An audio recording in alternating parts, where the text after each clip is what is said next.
সূর্য উদয় হওয়ার সাথে সাথে শুরু হয় জনজীবনের ব্যস্ততা। সবাই ছুটে নিজ নিজ কর্মস্থলে। অন্যদিনের মতো প্রত্যয়ের আজ তাড়া নেই। সে বড় কাচের জানালার পাশে দাঁড়িয়ে সিগারেট ধরিয়ে ধোঁয়া ছাড়ছে। স্মোকিংয়ের মতো বাজে অভ্যাস তার আগে স্বল্প পরিসরে থাকলেও ঐশানী তার জীবন থেকে চলে যাওয়ার পর থেকে বাজেভাবে তৈরি হয়েছে। দুচোখ অসম্ভব লালচে হয়ে আছে তার, এক হাতে সিগারেট আর অন্য হাতে একটা চিরকুট। সে ঘৃণ্য কাজটি করার পর থেকে সে নিজের মধ্যে অনুশোচনায় ভুগছে। এমন অসংযত কাজ তার দ্বারা হবে ভাবতেই পারেনি। রাতে আর ঐশানীর মুখোমুখি হয়নি সে।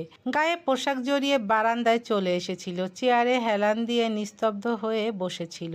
দুই একবার ঐশানীর গোঙানির শব্দ পেয়েছিল, সেটা দৈহিক যন্ত্রণায় নাকি মানসিক সেটা প্রত্যয়ের জানা নেই। সে চেয়ারে বসে রাতের আধার নিঃশব্দে অশ্রু ঝরিয়েছে। জীবনের এই মোড়ে এসে প্রত্যয় সঠিক ভুল কিছুই ঠাউর করতে পারছে না। সে তো এতটা এগ্রেসিভ আগে ছিল না, নাকি ছিল এতদিন বুঝতে পারেনি। সারা রাত নির্ঘুম কাটিয়ে ভোরের দিকে হয়তো চোখ লেগে এসেছিল প্রত্যয়ের। ঘুম ভেঙেছে বেশ বেলা করেই। রুমে ঢুকে সে আর ঐশানীকে দেখতে পায়নি। বিছানা তখনও এলোমেলো। প্রত্যয় মনে মনে হয়তো ঐশানীকে খুঁজছে। হঠাৎ বেডের পাশের ছোট্ট সাইড টেবিলের ওপর চোখ পড়ল।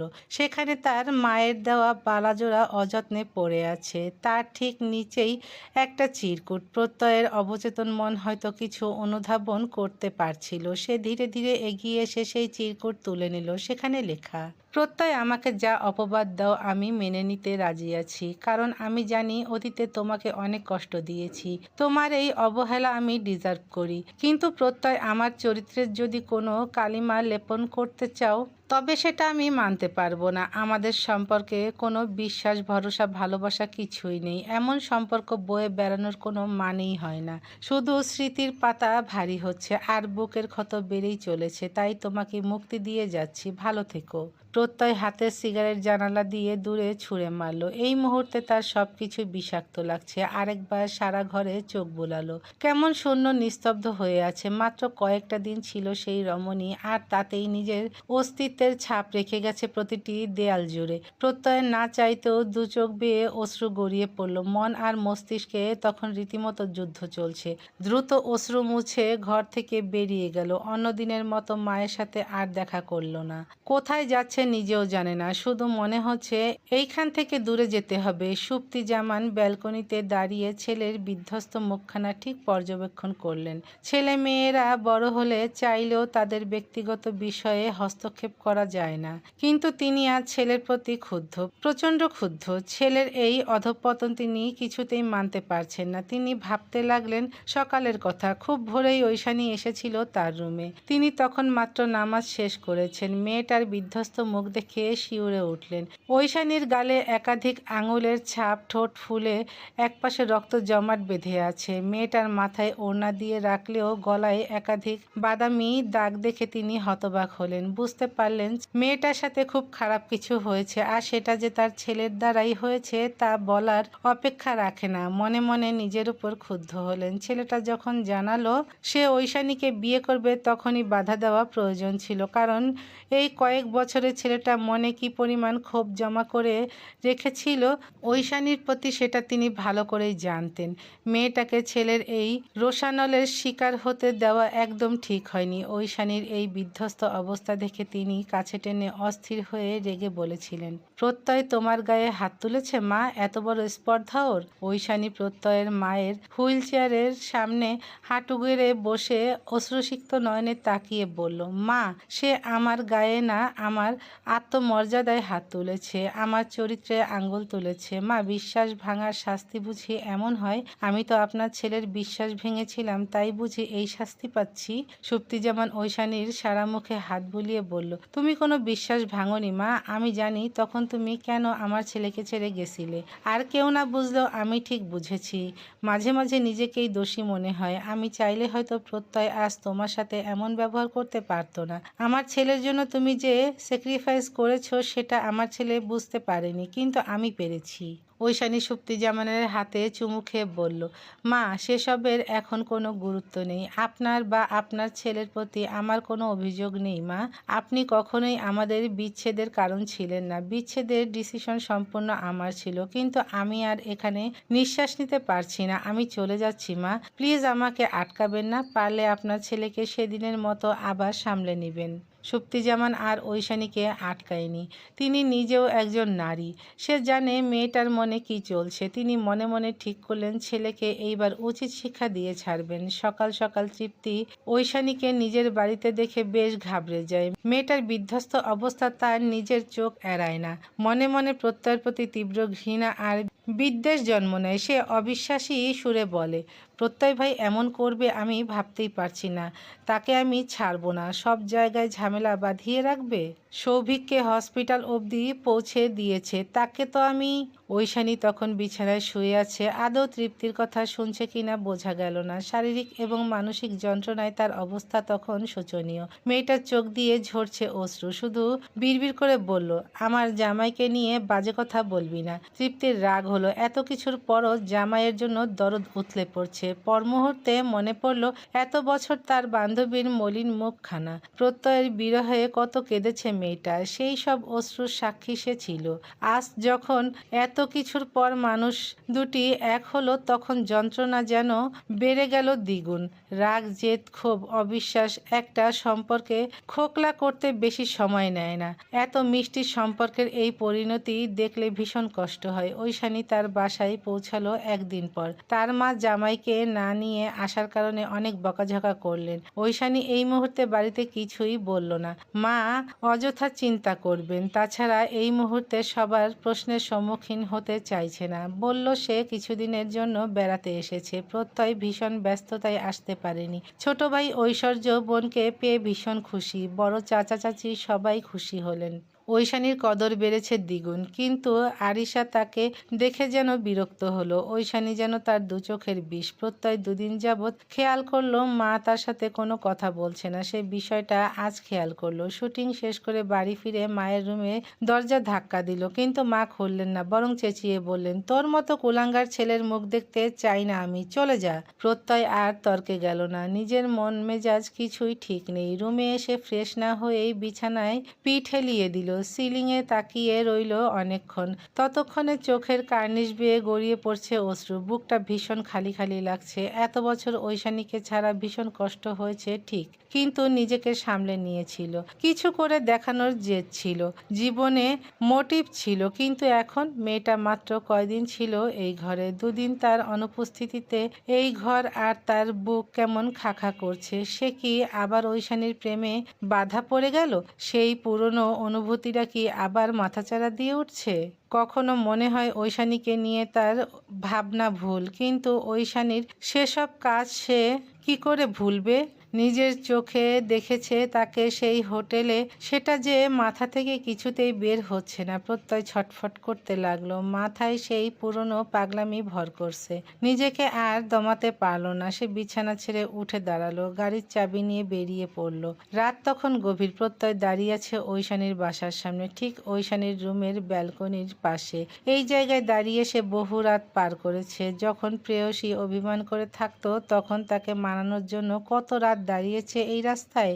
অতীতের মধুর স্মৃতিচরণ করতে যে প্রত্যয়ের বুক হাহাকার করে উঠল। ঠিক কতটা ভালোবাসায় সিক্ত ছিল তারা। সব কেমন ধূলিসাৎ হয়ে গেল।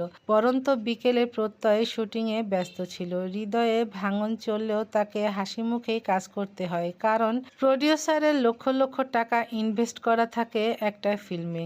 তাই চাইলেও শিডিউলের গড়মিল করা যায় না। কাজের প্রতি তার একটা দায়িত্ব আছে। তার একার জন্য প্রোডাকশন হাউসের কোনো ক্ষতি সে চাইতে পারে না। না হলে হয়তো দূরে কোথাও চলে যেত মনকে শান্ত করতে। মনোযোগ দিয়ে শুটিং করলো সে। তখনই তার শুটিং সেটে একজনকে দেখে বেশ অবাক হলো। দ্রুত শিডিউল শেষ করে ব্যক্তিটির সামনে আসলো। একটি রেস্টুরেন্টে বসে আছে প্রত্যয় আর তৃপ্তি। তৃপ্তির চোখে মুখে বিরক্তি। একটা সময় এই সুদর্শন পুরুষটিকে দেখে সেও ক্রাশ খেয়েছিল, কিন্তু প্রিয় বন্ধুর প্রেমিকের দিকে অন্য নজরে তাকায়নি। ভার্সিটিতে থাকা সেই প্রত্যয় আর আজকের প্রত্যয়ের মধ্যে বিস্তর ফারাক। চঞ্চল হাসি খুশি থাকা ছেলেটা আজ কেমন গম্ভীর। প্রত্যয় জ্যাকেটের কলার ঠিক করে কঠিন সুরে বলল, তোমার ফ্রেন্ডের হয়ে যদি কোনো সাফাই গাইতে আসো তাহলে বলবো আই অ্যাম নট ইন্টারেস্টেড। তৃপ্তির রাগ হলো। সে বলল, আমি কোনো সাফাই গাইতে আসিনি প্রত্যয় ভাইয়া, তবে আপনাকে দেখে অবাক হচ্ছি, এত বদলে গেলেন। যেই মানুষটিকে একসময় ভালোবেসেছিলেন তার প্রতি বিন্দুমাত্র বিশ্বাস রাখতে পারলেন না। প্রত্যয় রাশভারী সুরে বলল, বিশ্বাস? তোমার ফ্রেন্ড বিশ্বাসের যোগ্য? সে আগেও আমার মন ভেঙেছে আর এখন তো সে চূড়ান্ত লেভেলে পৌঁছে গেছে। আর সেজন্যই মেয়েটার সাথে এমন বাজে ব্যবহার করেছেন, তাই না? প্রত্যয় কাচের জানালায় চোখ রাখল, মূলত কথাটা এড়িয়ে গেল। তৃপ্তি মেকি হেসে বলল, আসলে কি জানেন প্রত্যয় ভাইয়া, আপনি কখনোই ঐশানীকে বুঝতেই পারেননি। প্রত্যয় ক্ষুব্ধ হলো। তৃপ্তির দিকে তাকিয়ে দাঁতে দাঁত চেপে বলল, আর ইউ অ্যাবসলিউটলি রাইট। তোমার ফ্রেন্ডকে আমি আসলেই বুঝতে পারিনি। সে যে পরপুরুষের সাথে হোটেল রুম অবধি পৌঁছে যেতে পারে সেটা আমার ধারণাই ছিল না। তৃপ্তি রেগে বলল, আমার ফ্রেন্ডকে নিয়ে আপনার এত সমস্যা ছিল, তাহলে তাকে বিয়ে কেন করলেন? তোমার ফ্রেন্ড আমার যোগ্যতা নিয়ে প্রশ্ন তুলেছিল, তাকে দেখাতে চেয়েছি আমার যোগ্যতা কতটুকু, কিন্তু তোমার ফ্রেন্ডের যে চাহিদা আরো বেশি, আমাকে দিয়ে তার হচ্ছিল না, তাই তো ক্রিকেটার সৌভিকের কাছে গেছিল তার বেট অবধি। তৃপ্তি রাগে থরথর করে কাঁপছে। সে চেঁচিয়ে বলল, কি মনে করেন নিজেকে? একমাত্র আপনিই সঠিক আর সবাই ভুল। ফর ইওর কাইন্ড ইনফরমেশন, সৌভিকের সাথে ঐশানীর কোনো অবৈধ সম্পর্ক নেই। সৌভিক আমার বয়ফ্রেন্ড। প্রত্যয় যেন মুহূর্তেই চমকে উঠল। তৃপ্তি রেগে আবার বলল, সৌভিকের সাথে আমার সম্পর্ক 2.5 বছর যাবৎ, তখন সে ন্যাশনাল টিমে ছিল না। আমাদের সম্পর্কের শুরু থেকেই ঐশানী সব জানতো। সৌভিক ঐশানীকে ছোট বোনের মতো ভালোবাসত। সৌভিক যখন স্ট্রাগল করছিল আর কোনোভাবেই ন্যাশনাল টিমে সুযোগ পাচ্ছিল না, তখন সে অনেক ভেঙে পড়েছিল। তখন ঐশানী নিজে তাকে সাহস জুগিয়েছে, আপনার উদাহরণ দিয়ে বুঝিয়েছে জেদ থাকলে সব সম্ভব। ঐশানীর কথায় সৌভিক বেশ মোটিভেটেড হয়েছিল। তারপর তো সবটাই স্বপ্নের মতো। ন্যাশনাল টিমে যোগ হওয়ার পর থেকে সে খুব ব্যস্ত ছিল, আমাকে একদমই সময় দিতে পারছিল না। এই নিয়ে আমাদের মধ্যে অনেক কথা কাটাকাটি হয়।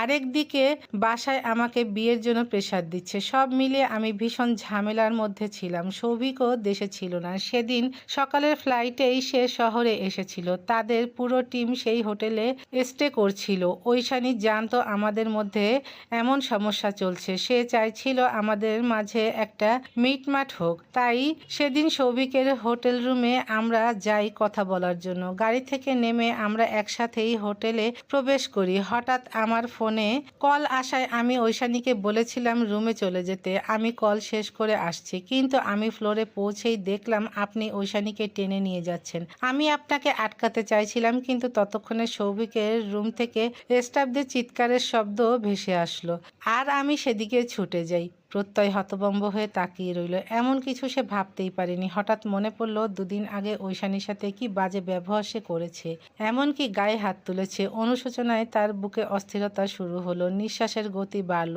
2 চোখ ভিজে উঠল, মুখ দিয়ে একটাও শব্দ বের করতে পারছিল না। তৃপ্তি সেই অনুতাপ স্পষ্টই দেখল। বলল, আপনি মেয়েটাকে কিছুই বলার সুযোগ দেননি, বরং নিজের রাগ ঝেড়েছেন পুরুষত্ব দেখিয়ে। প্রত্যয় মাথা নিচু করে নিল। বুঝতে পারল তীব্র ক্ষোভে সে সাংঘাতিক ভুল করে ফেলেছে। প্রত্যয়ের চোখ থেকে টুপ করে এক ফোঁটা অশ্রুকণা গড়িয়ে পড়ল। বারবার মনে পড়ছে ঐশানীর সেই মলিন মুখটা, সেই গোঙানির শব্দ। প্রত্যয় ঠোঁট কামড়ে নিজের ভেতর থেকে উগলে আসা কান্না রোধ করল। তৃপ্তি ঘাড় বাঁকা করে গম্ভীরভাবে দেখল প্রত্যয়কে, মৃদু হেসে বলল, এখনই ভেঙে পড়ছেন প্রত্যয় ভাইয়া? সবটা শুনলে নিজেকে ঠিক রাখতে পারবেন তো? সেই সন্ধ্যায় ঐশানীর কঠিন কথায় আপনি তীব্র কষ্ট পেয়েছিলেন। মেয়েটাকে মুহূর্তেই লোভী স্বার্থপর ভেবে নিয়েছিলেন, অথচ এই মেয়েটার বুকে চাপা কষ্টটা অনুভব করতে পারেননি। নরম কোমল মেয়েটার সেই কঠিন রূপের পেছনের মোটিভ বুঝতে পারেননি। প্রত্যয় লালাভ চোখজোড়া তৃপ্তির দিকে নিবদ্ধ করল। আজ হয়তো তার অনুতাপের দিন। প্রত্যয়ের দৃষ্টিতে তাকিয়ে তৃপ্তির বুক ধক করে উঠল। সে তো দেখেছে এই ছেলেটিকে পাগল প্রেমিক রূপে। ঐশানীর প্রতি তীব্র ভালোবাসা ছিল এই ছেলেটির মধ্যে। কত পাগলামি করেছে সবটাই তার জানা। প্রত্যয় কাঁপা কাঁপা গলায় বলল, কি বলতে চাও তুমি? ঐশানী সেদিন যা করেছে তার পেছনে অন্য মোটিভ ছিল? আমার সাথে সে সম্পর্ক নষ্ট করেছিল তৃপ্তি। আমি তাকে পাগলের মতো ভালোবেসেছিলাম, কিন্তু সে আমাকে দূরে ঠেলে দিয়েছে। আর তুমি বলছো অন্য কারণ ছিল? জি প্রত্যয় ভাইয়া, আপনার মনে পড়ে আপনাদের ব্রেকআপের আগের দিনগুলোর কথা? কতটা এগ্রেসিভ ছিলেন আপনি, সব জায়গায় কেমন ঝামেলা পাকিয়ে রেখেছিলেন, ঐশানীকে নিয়ে কতটা পজিটিভ হয়ে পড়েছিলেন। প্রত্যয় অসহায় দৃষ্টিতে তৃপ্তির দিকে তাকালো। মনে পড়ল সেই আগের দিনগুলোর কথা। প্রত্যয় তখন মাস্টার্সে আর ঐশানী অনার্স দ্বিতীয় বর্ষের ছাত্রী। ততদিনে তাদের প্রেমের গল্প ছিল ভার্সিটির টপ নিউজ। সবাই তাদের মিষ্টি প্রেমের উদাহরণ দিত। প্রত্যয় ছিল ঐশানী বলতে পাগল। মায়াবী কিউট মেয়েটার দিকে কোনো ছেলে ভুলেও তাকাতে সাহস করতো না। প্রত্যয় নিজের ক্লাস ফেলে ঐশানীর ক্লাসের বাইরে দাঁড়িয়ে অপেক্ষা করত। ঐশানী নিজেও তখন ক্লাসে মনোযোগ দিতে পারতো না। চুপিসারে বেরিয়ে আসতো ক্লাস থেকে। তারপর পুরো শহর চড়ে বেড়াতো দুজন, হাতে হাত রেখে ছুটে চলতো অনেক দূর। কি মধুর সেই সময় ছিল। প্রত্যয়ের কাজেও তার তেমন মন ছিল না সেই সময়গুলোতে। প্রত্যয় মাঝে মাঝে ঐশানীকে নিয়ে যেত শুটিং সেটে। তখন প্রত্যয় বেশ কিছু টিভিসি আর শর্ট ফিল্মে কাজ করছিল। একদিন শুটিংয়ে ঐশানী ক্যামেরার পেছনে দাঁড়িয়ে প্রত্যয়ের পারফরমেন্স দেখছিল। মনে মনে বেশ প্রাউড ফিল করছিল এই ট্যালেন্টেড মানুষটির জীবনের অংশ হতে পেরে। হঠাৎ তার পেছনে এসে দাঁড়ালো একটি ছেলে, নাম সজীব, উঠতি মডেল সে।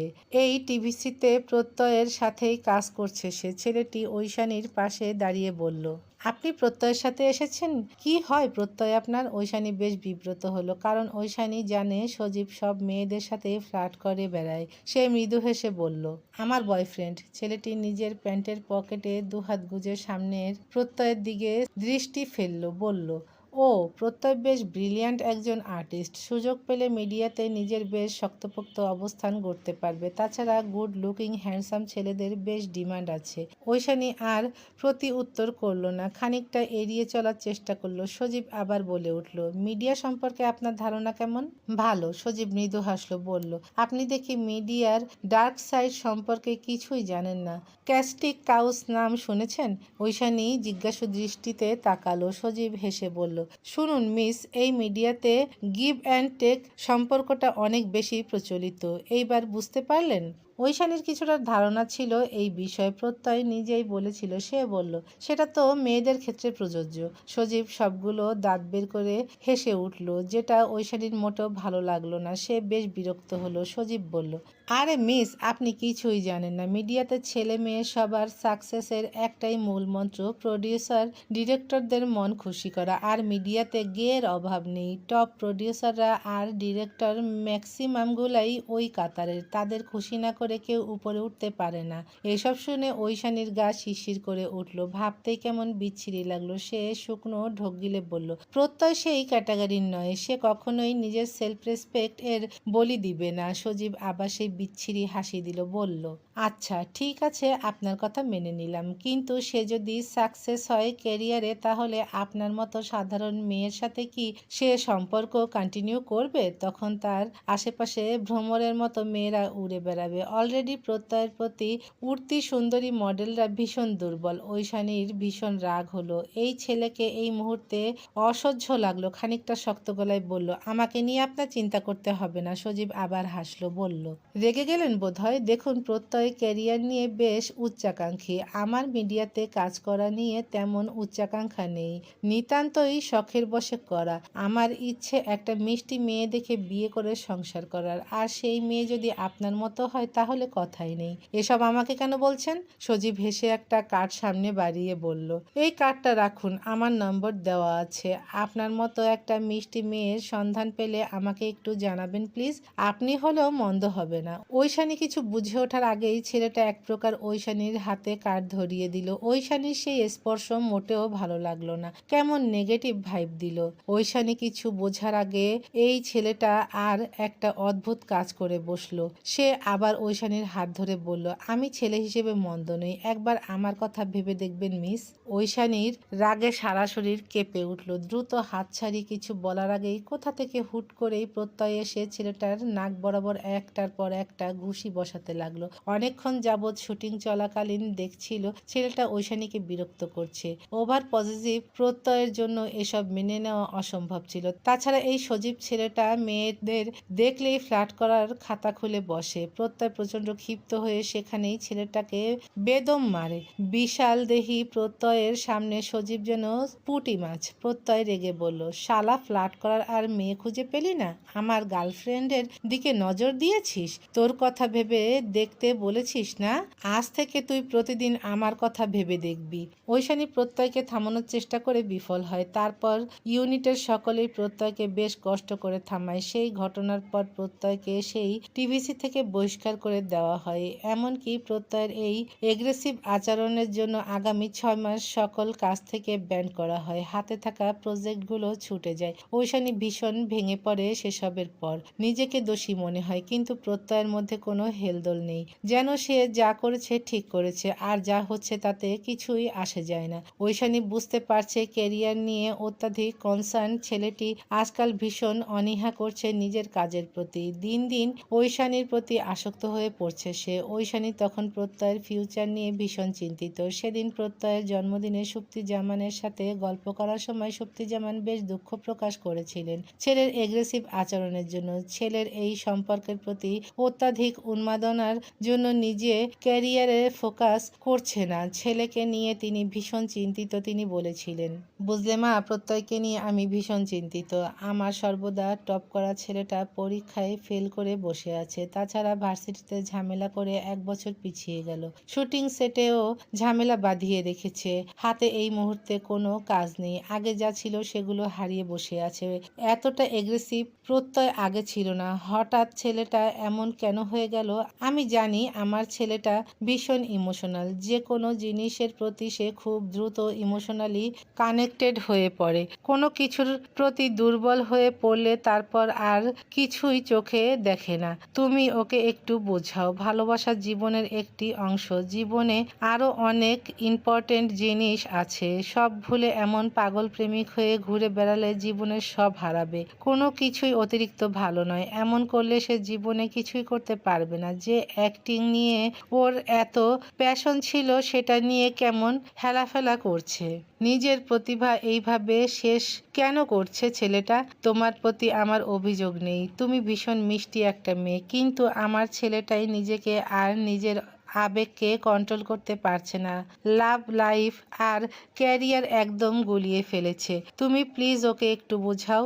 সেদিন বেশ ভারাক্রান্ত মন নিয়ে বাসায় ফিরেছিল। সারা রাত আর ঘুমাতে পারেনি। প্রত্যয়ের চিন্তায় অস্থির হয়ে পড়ল। প্রত্যয়ের মায়ের কথাগুলো মাথায় পোকার মতো ঘুরছিল। স্বামীহীন এই নারীটি একাই ছেলেকে বড় করেছেন। ছেলেকে নিয়ে হাজারো স্বপ্ন দেখেছেন। প্রত্যয়ও ভীষণ প্যাশনেট ছিল তার স্বপ্নের প্রতি। কিন্তু দিন দিন প্রত্যয় নিজের ক্যারিয়ারের বিষয়ে আগ্রহ হারাচ্ছে আর তার প্রতি আসক্ত হচ্ছে। অথচ ছেলেটার মধ্যে কতটা প্রতিভা আছে ঐশানী নিজে চোখে দেখেছে। এসব তো সে প্রত্যয়ের জীবনে আসার পর থেকেই হচ্ছে। মিষ্টভাষী সভ্য ছেলেটি তার জন্যই কেমন বদলে যাচ্ছে। ভালোবাসা মানুষের জীবনকে যেমন মধুর করে, তেমনি অত্যাধিক আসক্তি মানুষের জীবনকে ধ্বংস করতে সময় নেয় না। ভালোবাসায় অত্যাধিক আসক্তি বা পাগলামি জীবনের অন্য সব গুরুত্বপূর্ণ বিষয়গুলোকে গুরুত্বহীন করে তোলে। প্রত্যয়ের ক্ষেত্রে তাই হচ্ছে। ঐশানীর আগে সে আর কিছুই ভাবতে পারছিল না। তার প্রায়োরিটি লিস্টের সর্বত্রই শুধু ঐশানী বিরাজমান। নিজের প্যাশন, ক্যারিয়ার সবকিছু নিচে নেমে গেছে। সেসব তখন প্রত্যয়ের কাছে গুরুত্বহীন।